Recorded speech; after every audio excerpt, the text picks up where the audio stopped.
गर्मी के मद्देनजर परामर्श जारी। फिलीपींस के राष्ट्रपति ने अदन की खाड़ी में हूती विद्रोहियों के हमले में फिलीपींस जहाज के चालक दल के सदस्यों को बचाने के लिए भारत को धन्यवाद दिया। अमेरिका के बाल्टीमोर में पुल ढहने के बाद लापता 6 मजदूरों को मृत घोषित किया गया। रोहन बोपन्ना और मैथ्यू एबडन की जोड़ी मियामी ओपन टेनिस के पुरुष डबल्स के सेमीफाइनल में पहुंची। और आईपीएल क्रिकेट में चेन्नई सुपर किंग्स ने गुजरात टाइटंस को 63 रनों से हराया।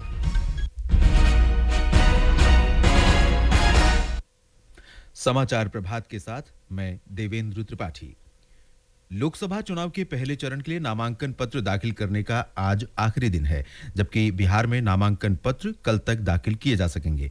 हमारे संवाददाता ने बताया है कि पहले चरण में 17 राज्यों और 4 केंद्र शासित प्रदेशों की 102 लोकसभा सीटों पर चुनाव होंगे।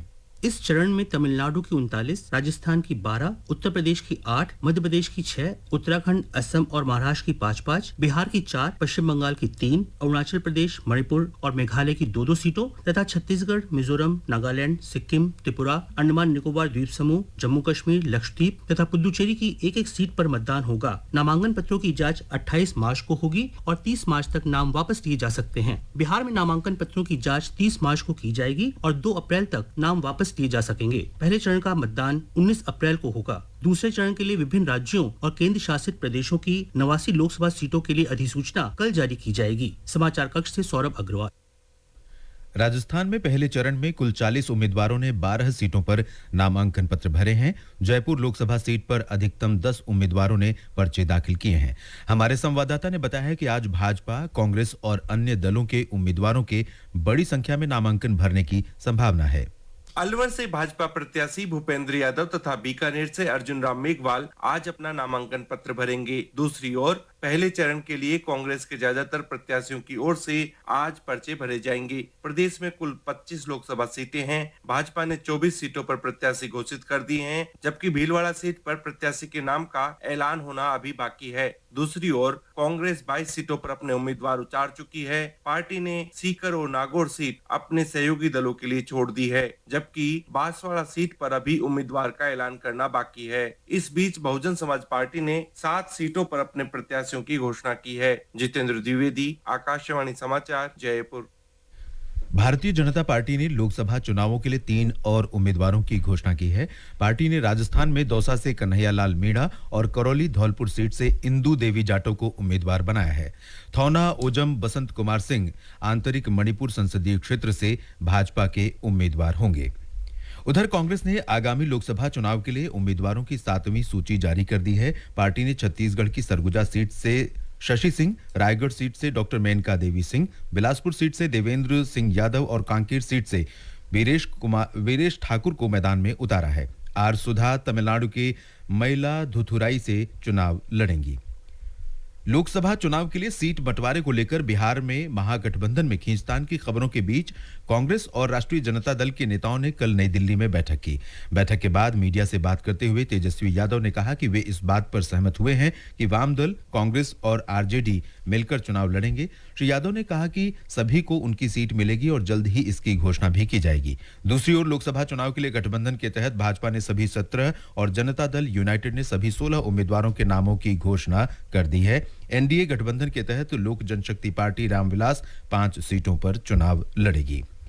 भाजपा के वरिष्ठ नेता प्रधानमंत्री नरेंद्र मोदी ने पश्चिम बंगाल के बशीरहाट से भाजपा उम्मीदवार और संदेश खाली पीड़ितों में से एक से फोन पर बात की और उन्हें शक्ति स्वरूपा बताया। श्री मोदी ने उनसे लोकसभा चुनाव प्रचार की तैयारियों पर चर्चा की। मिजोरम में लोकसभा चुनाव के लिए सरगर्मियां बढ़ गई हैं। सभी प्रमुख राजनीतिक दल राज्य की एकमात्र लोकसभा सीट जीतने के लिए मतदाताओं से संपर्क कर रहे हैं। एक सीट के लिए कई उम्मीदवारों के बीच मुकाबला होगा।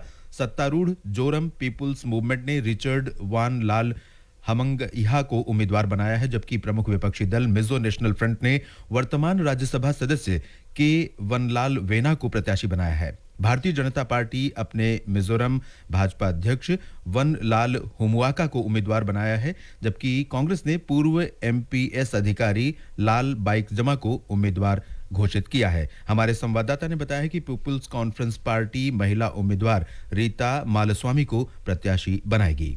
राज्य चुनाव विभाग आगामी लोकसभा चुनाव के लिए सभी आवश्यक उपाय कर रहा है। राज्य भर के 1276 मतदान केंद्रों पर कुल 8 लाख से अधिक मतदाता अपने मताधिकार का उपयोग कर सकेंगे। राज्य पुलिस बल के 3000 से अधिक कर्मियों के अलावा चुनाव प्रक्रिया के दौरान केंद्रीय सशस्त्र पुलिस बलों की लगभग 15 कंपनियों को तैनात किया जाएगा। मुख्य चुनाव अधिकारी मधु व्यास ने आकाशवाणी समाचार को बताया कि जनता से सुचारू और शांतिपूर्ण चुनाव के लिए सक्रिय भागीदारी और सहयोग की अपील की जाएगी।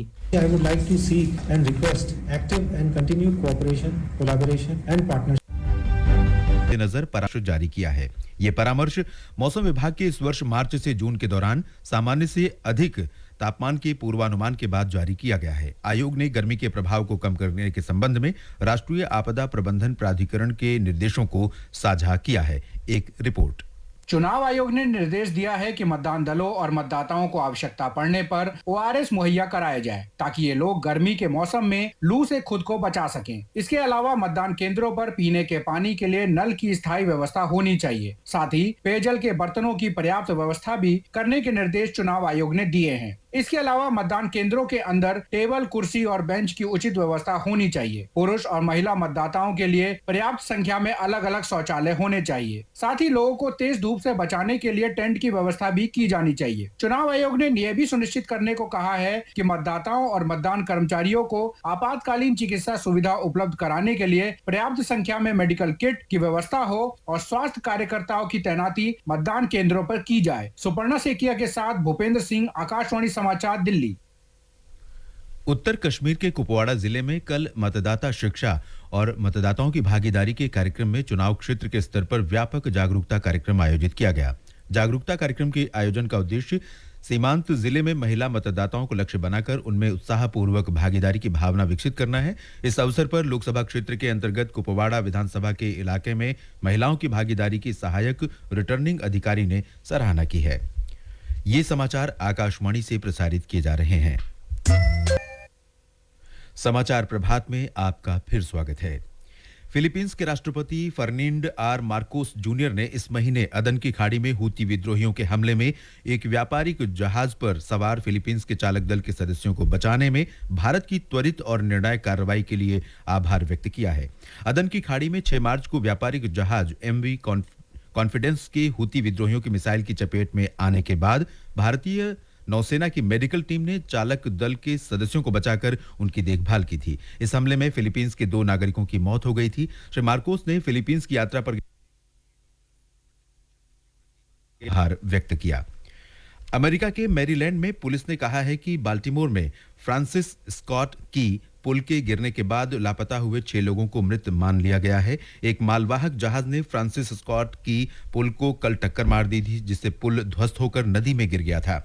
अधिकारियों ने कहा कि कम तापमान और दुर्घटना के बाद काफी समय बीत जाने के कारण लापता लोगों को मृत मान लिया गया है।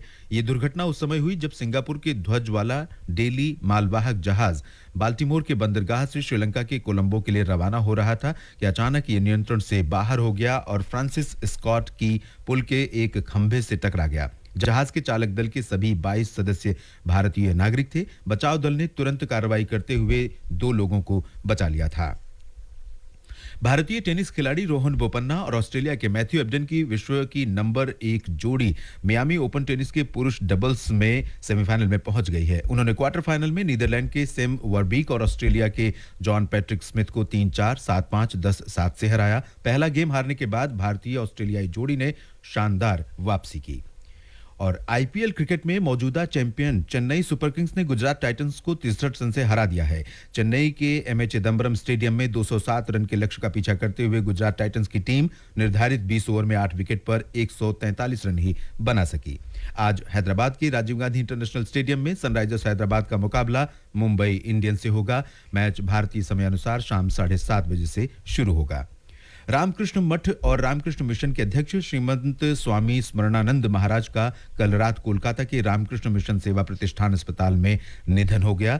वे 95 वर्ष के थे। स्वामी स्मरणानंद महाराज के पार्थिव शरीर को आज सुबह से शाम 8 बजे के बीच आम लोगों के अंतिम दर्शन के लिए बेलूर मठ में रखा जाएगा। उसके बाद बेलूर मठ में अंतिम संस्कार किया जाएगा। प्रधानमंत्री नरेंद्र मोदी और मुख्यमंत्री ममता बनर्जी ने श्रीमंत स्वामी स्मरणानंद महाराज के निधन पर दुख व्यक्त किया है। मौसम विभाग ने जम्मू कश्मीर, लद्दाख, गिलगित, बाल्टिस्तान, मुजफ्फराबाद, हिमाचल प्रदेश और उत्तराखंड में 30 मार्च तक वर्षा के साथ कुछ स्थानों पर बर्फबारी होने और बिजली गिरने की संभावना व्यक्त की है। ये समाचार आकाशवाणी से प्रसारित किए जा रहे हैं। और अब समाचार पत्रों की सुर्खियों के साथ हैं रवि कपूर। धन्यवाद देवेंद्र। केजरीवाल के हिरासत से सरकार चलाने के बयान पर अधिकांश अखबारों में विशेष टिप्पणियां हैं।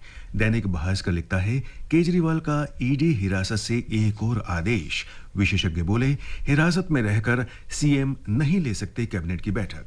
जनसत्ता ने भी इसे मुख्य खबर बनाते हुए लिखा है, मुख्यमंत्री के आदेशों को लेकर उपराज्यपाल से शिकायत। अरविंद की याचिका पर हाईकोर्ट में सुनवाई आज। राष्ट्रीय सहारा ने लिखा है, रिमांड से चल रही दिल्ली सरकार, सीएम केजरीवाल ने फिर जारी किए आदेश, रोक के लिए फिर हाईकोर्ट में याचिका। हिरासत से फरमान पर सियासी घमासान हिंदुस्तान में है।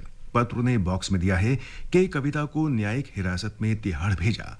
दैनिक जागरण ने अपने मुख्य पृष्ठ पर खबर दी है, आतंकी पन्नू का दावा, केजरीवाल को दिए 134 करोड़ रुपए। लोकसभा चुनाव से जुड़ी खबरें लगभग सभी अखबारों में विस्तार से हैं।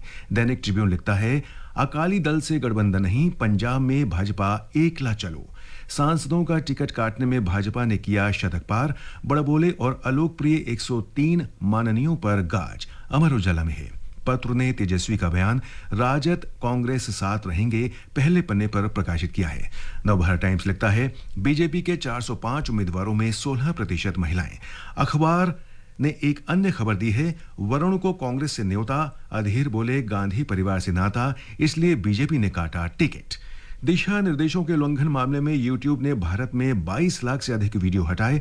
हिंदुस्तान में है, एशिया में अरबपतियों की नई राजधानी बनी मुंबई। नवभारत टाइम्स ने दिया है, पत्र लिखता है, 1000 करोड़ वाले बढ़े। दैनिक जागरण ने गृहमंत्री अमित शाह के हवाले से लिखा है, जम्मू कश्मीर से फसपा हटाने पर होगा विचार। सितंबर के अंत तक चुनाव की गारंटी। शाह ने कहा, प्रदेश में सुरक्षा बलों की तैनाती योजनाबद्ध तरीके से घटाने की कार्य योजना तैयार। पाकिस्तान में 24 घंटे में 2 आतंकी हमले, 5 चीनी इंजीनियरों की मौत। दैनिक भास्कर के विदेश देश पन्ने पर है। वीर अर्जुन ने कांग्रेस अध्यक्ष खड़गे के हवाले से लिखा है, अरुणाचल पर चीन के दावे का सख्ती से खंडन करे सरकार। और अंत में मुख्य समाचार एक बार फिर। लोकसभा चुनाव के पहले चरण के लिए नामांकन दाखिल करने का आज अंतिम दिन। निर्वाचन आयोग का सभी राज्यों और केंद्र शासित प्रदेशों के मुख्य निर्वाचन अधिकारियों को गर्मी के मद्देनजर परामर्श जारी। फिलीपींस के राष्ट्रपति ने अदन की खाड़ी में हुती विद्रोहियों के हमले में फिलीपींस जहाज के चालक दल के सदस्यों को बचाने के लिए भारत को धन्यवाद दिया। अमेरिका के बाल्टीमोर में पुल ढहने के बाद लापता 6 मजदूरों को मृत घोषित किया गया। रोहन बोपन्ना और मैथ्यू एबडन की जोड़ी मियामी ओपन टेनिस के पुरुष डबल्स के सेमीफाइनल में पहुंची। और आईपीएल क्रिकेट में चेन्नई सुपर किंग्स ने गुजरात टाइटंस को 63 रनों से हराया। इसके साथ ही समाचार प्रभात का ये अंक समाप्त हुआ। नमस्कार।